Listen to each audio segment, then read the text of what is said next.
Good afternoon, ladies and gentlemen. You're welcome to the midday bilingual newscast on Équinoxe television. Christine Babanda, bon après-midi. Good day, Madame Glory, Madame, Monsieur, bonjour. Si vous nous rejoignez à l'instant, bienvenue dans votre 12h bilingue.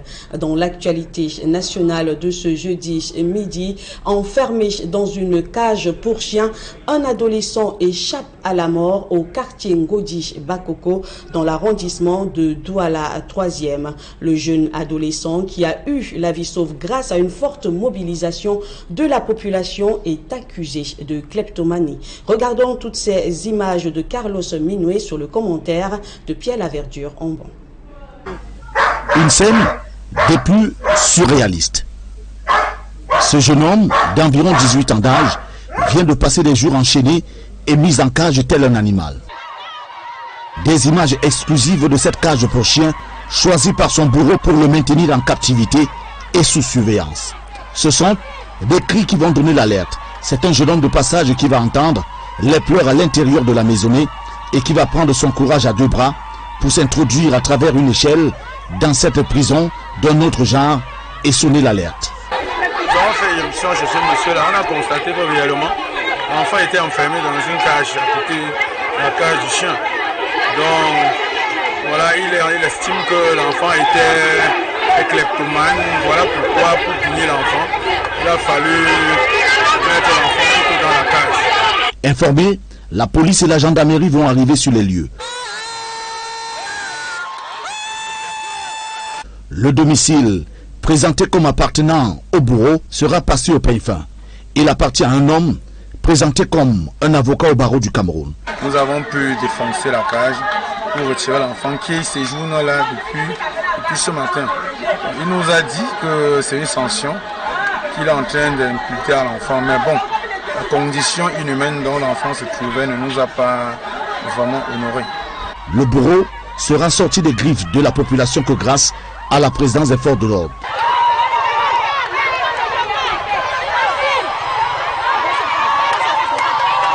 Les populations finiront tout de même par mettre à sac son véhicule. Le présumé bourreau devra désormais expliquer le pourquoi il a choisi d'enfermer dans une cage un être humain.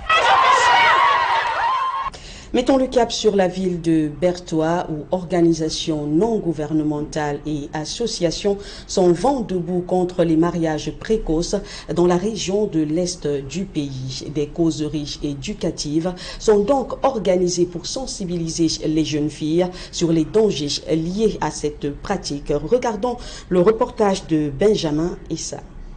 Le phénomène de mariage forcé est très prisé à l'Est par les communautés hôtes et réfugiés centrafricains. Dans la communauté, on pense que les filles ne devraient pas être autant éduquées que les garçons, qu'elles sont faites pour le mariage.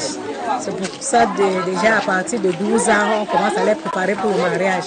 On leur fait comprendre que la jeune fille doit être éduquée. Face à cette situation, Women International League for Peace and Freedom et l'association Femmes pour la promotion du leadership moral organise régulièrement des causeries éducatives pour permettre à la jeune fille d'exercer des activités génératrices de revenus. Il est important pour nous de leur faire comprendre que si elles n'ont pas pu aller à l'école, elles peuvent toujours gagner leur vie en exerçant une activité génératrice de revenus. D'autres sujets d'actualité viennent s'y greffer, notamment l'usage du téléphone Android par les jeunes filles bororo ou réfugiées. Comme bonne chose, ça nous sert à faire des appels vidéo, à se connecter pour voir l'extérieur du pays. Ça nous permet aussi d'apprendre sur les réseaux sociaux.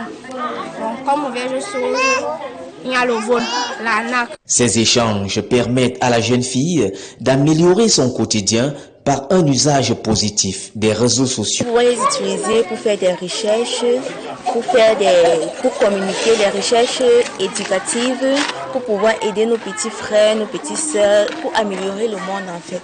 Donc les réseaux sociaux doivent être un outil qui peut nous aider à améliorer et non à détruire. Mariage forcé, activité génératrice de revenus, des sujets de réflexion qui impactent la génération numérique dans le soleil levant. Bon, avec l'inauguration d'un orphelinat au quartier Makepe dans l'arrondissement de Douala 5e, l'infrastructure qui accueille les orphelins de la crise anglophone et surtout les orphelins déplacés est l'œuvre de Barista Limen. Des précisions avec Hubert Michel Kameni et Théophile Tchoukou. Le climat sociopolitique délétère dans les régions anglophones du Cameroun est à l'origine des milliers de déplacés internes. Fuyant les exactions des groupes armés séparatistes, ils se sont réfugiés dans les grandes métropoles du pays, principalement dans la ville de Douala. Ce flux de déplacement est la conséquence d'une crise de logement observée dans la capitale économique. Ces personnes vulnérables issues des régions du nord-ouest et du sud-ouest sont très souvent abandonnées à leur triste sort. Certaines se livrent à des pratiques peu recommandées pour s'occuper de leur progéniture, si jamais ceux-ci ne sont pas abandonnés dans un coin de la rue.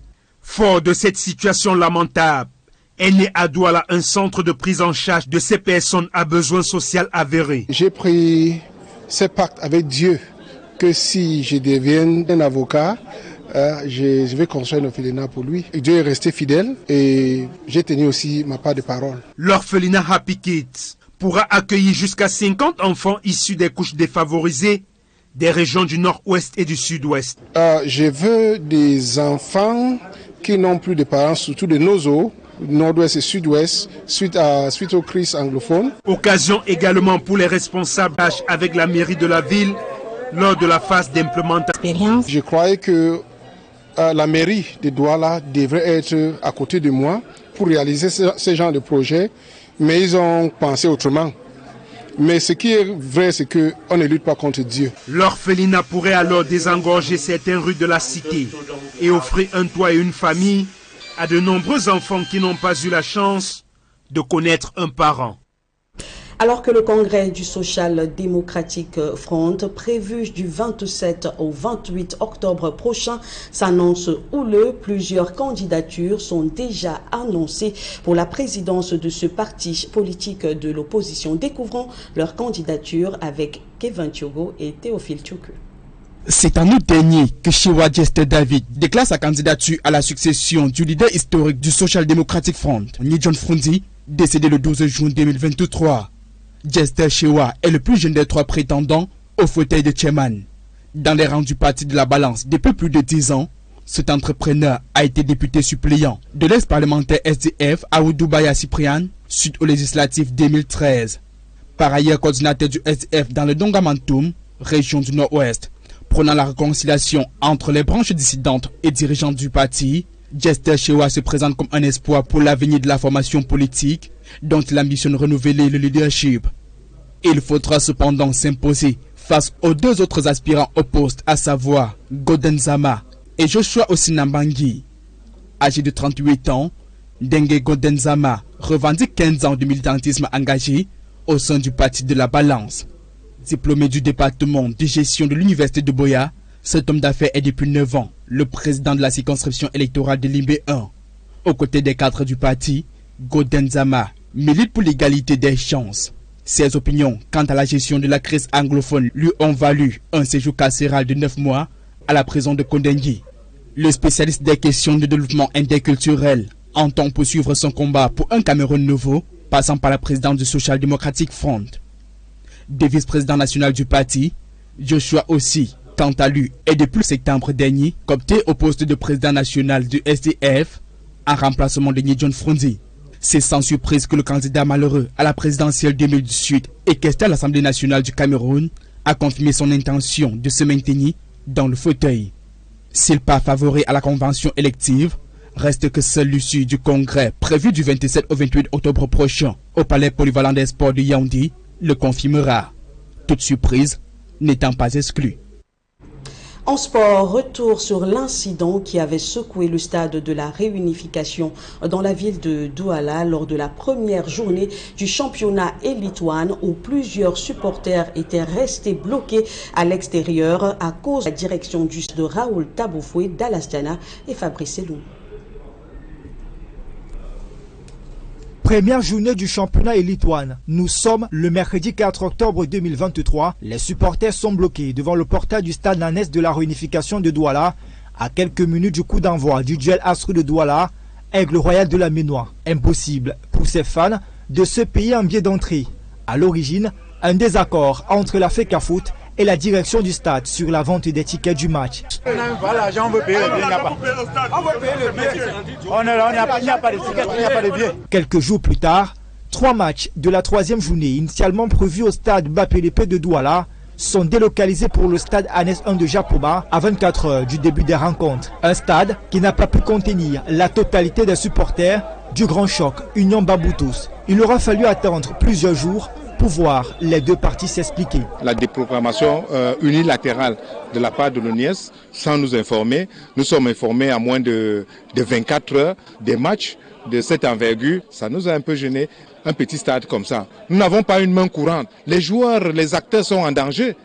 S'il y a un incident là, après, qui va répondre? Nos collaborateurs du CTFP, de la fédération, qui essaient de vendre les billets pour qu'on puisse avoir une idée. Ça gêne peut-être le NIES, mais nous sommes en train d'arriver vers une convention qui va permettre que ce soit un gagnant-gagnant. Pour sa part, l'Office national des infrastructures et équipements sportifs du Cameroun rappelle dans un communiqué daté du 18 octobre 2023 que les infrastructures ne sont l'exclusivité d'aucune association ni fédération. Il rajoute: pour profiter des infrastructures, il faut en faire la demande à temps, 15 jours au moins avant les événements nationaux et 1 mois pour les événements internationaux, et contribuer à leur charge d'entretien, d'exploitation et de maintenance. L'Office comprend que les changements puissent poser quelques problèmes à certains esprits réfractaires et implémente depuis sa création une démarche pédagogique.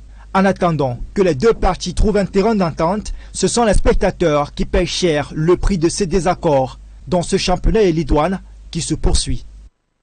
Eh bien, c'est la fin de la première partie de votre journal. La seconde partie en langue anglaise, c'est avec vous, Mala Glory. Once more, good day.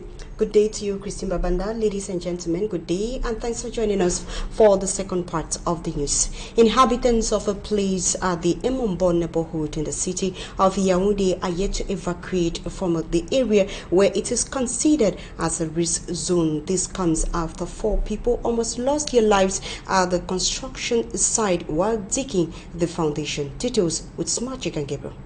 Tough journey getting to the site where 4 youths almost lost their life last Friday. Several days after, at the incident site, the danger was very visible for any visitor. He wanted to construct a fence to support his house. As they were digging, ground covered them right up to the level of their neck. It was only their heads that were left outside. Since I was the first to arrive at the scene, I did the little I could by digging with my hands in order to see how I can save them before the population also arrived. Diggers and spades and others that we could use, we brought them here. That is how from 11 a.m. right up to 2:30 p.m. we managed to remove them. At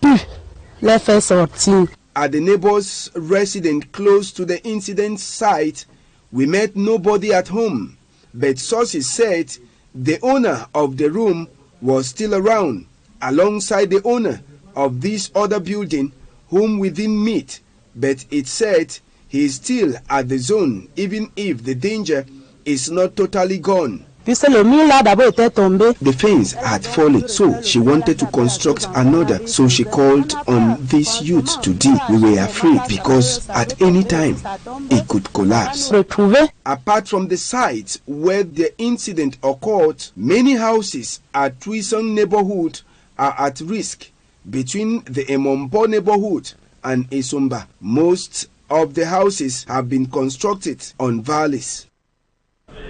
Young girls below the age of 15 are victims of early marriages in the east region of the country, a situation that affects their education.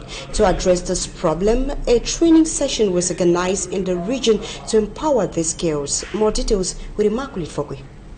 Despite all the dangers associated with forced marriages, the phenomenon continues gaining grounds in the East region, especially among refugees from neighboring Central African Republic. In most communities, they still believe the girl child should not go to school, but rather be groomed for marriage from the age of 12. Aware of all these, the Women International League for Peace and Freedom and the Women Association for the Promotion of Leadership organized educative talks to sensitize young girls on the importance of learning skills that can help them generate income. We want to make them understand that even if they didn't go to school, they can learn a trade that can help them. The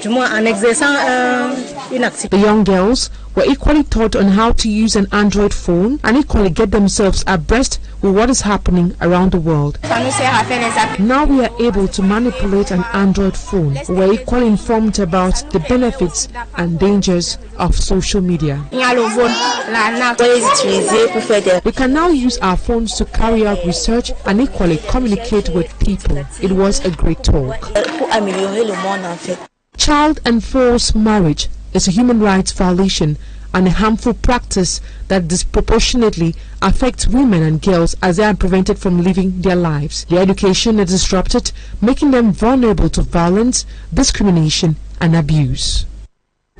Campaigns have opened within the SDF political party for those wishing to join the executive committee at the upcoming 10th Ordinary Convention, with particular focus on the position of the national chairman. In the following report, our reporter Innocent Aze profiles three candidates: Gordon Zama and David Gestel, hoping to replace Honorable Joshua Osi, who is acting as the interim national chairman of the party. His report.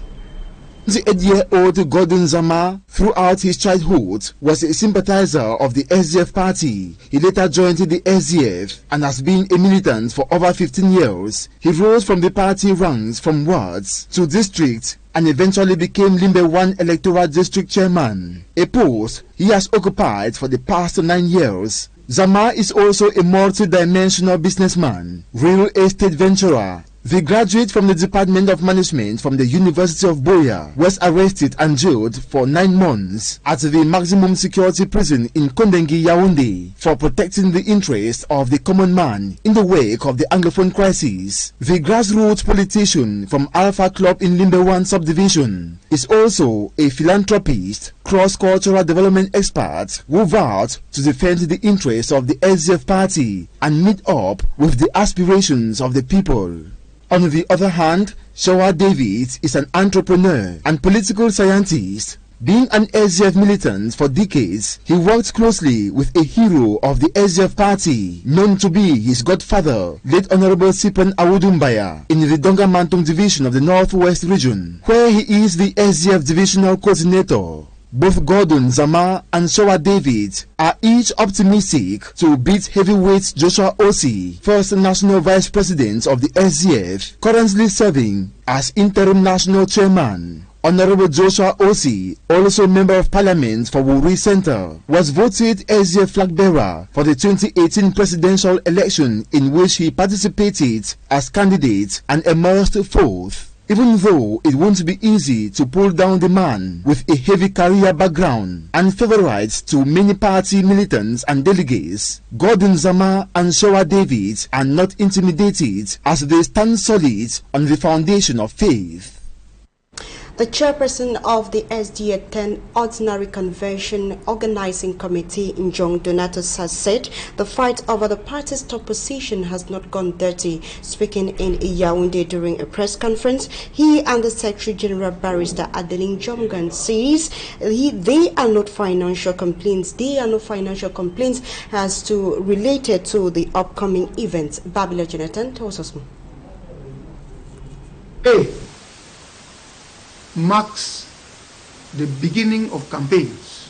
Campaigns ahead of the Social Democratic Front SDF 10th Ordinary Convention are hitting the airwaves as candidates for various positions of responsibility in the party woo voters on and offline. Concerning the highest position in the party, the Convention Organizing Committee Chairperson Njong Donatus and the Secretary General Barrister Adeline Jomgang dismiss allegations of a dirty fight and complaints over the 7 million francs requested from the candidate. The fight for the chairmanship of the SDF has not gone dirty. We have not yet had any petition from a member of the party complaining about the amount that they are supposed to pay as candidate for chairmanship or any position. Barely 4 months after the death of the founder and long-time national chairman of the SDF, John Frundi, the preservation of his legacy takes central stage in the event. Whatever we will do it in order to maintain the legacy of this great man and to ensure that at the end of it all, we will come out from the multi-purpose Sports Complex Center in Yaoundé strong. One of the legacies of the late national chairman is the struggle for a federal Cameroon. Mayor Njong Donato says this fight has to be sustained. Over 2,000 national and international delegations are expected at the elective convention of the SDF scheduled for October 27 and 29, 2023 in Yaoundé.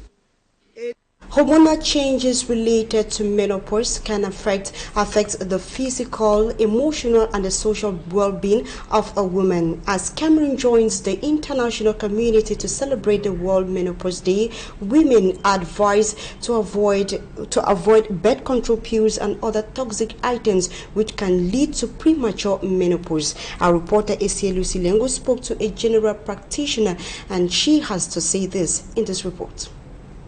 Menopause is a time in a woman's life when her ovaries stop releasing eggs and her body produces less of the female hormones, estrogen and progesterone. A general practitioner, Dr. Glory Befeke Anyi, says it often occurs between the ages of 45 and 55 years.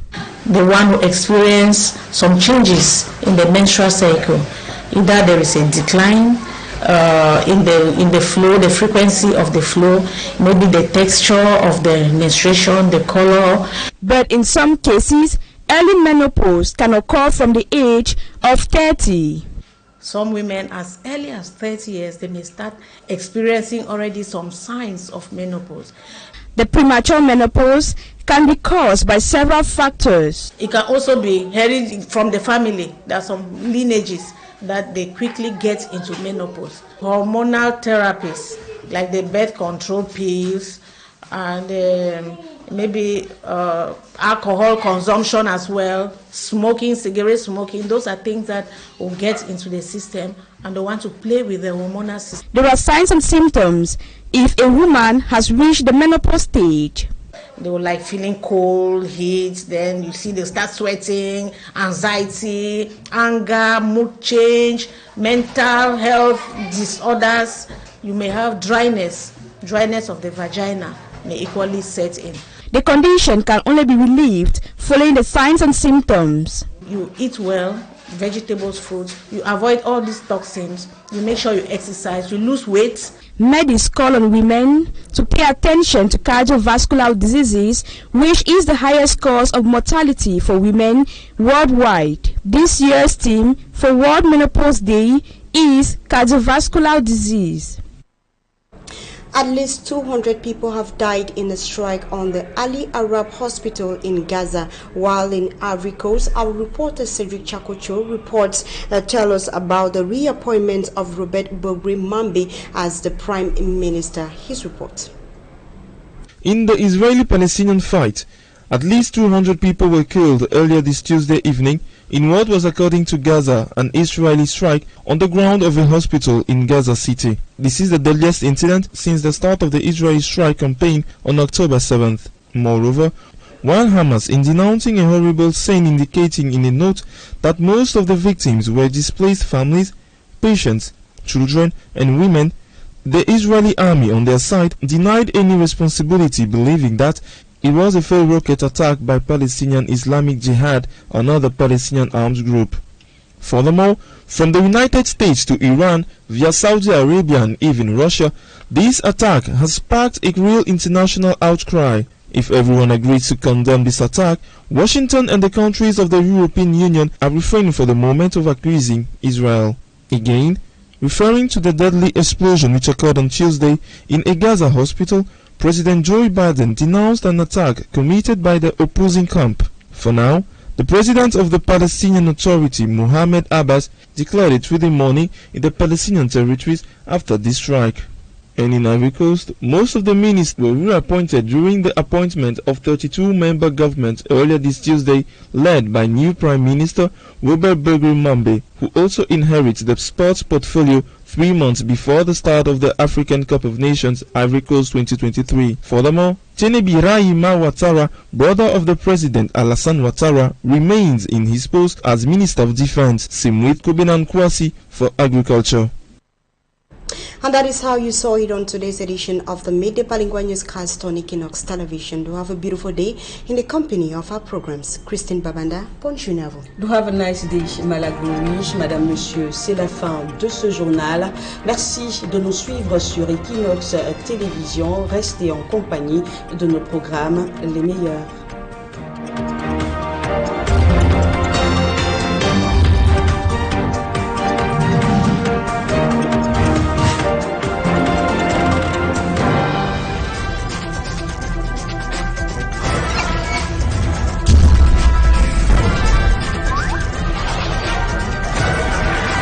Équinoxe Télévision, au-delà de l'image, nous rendons compte.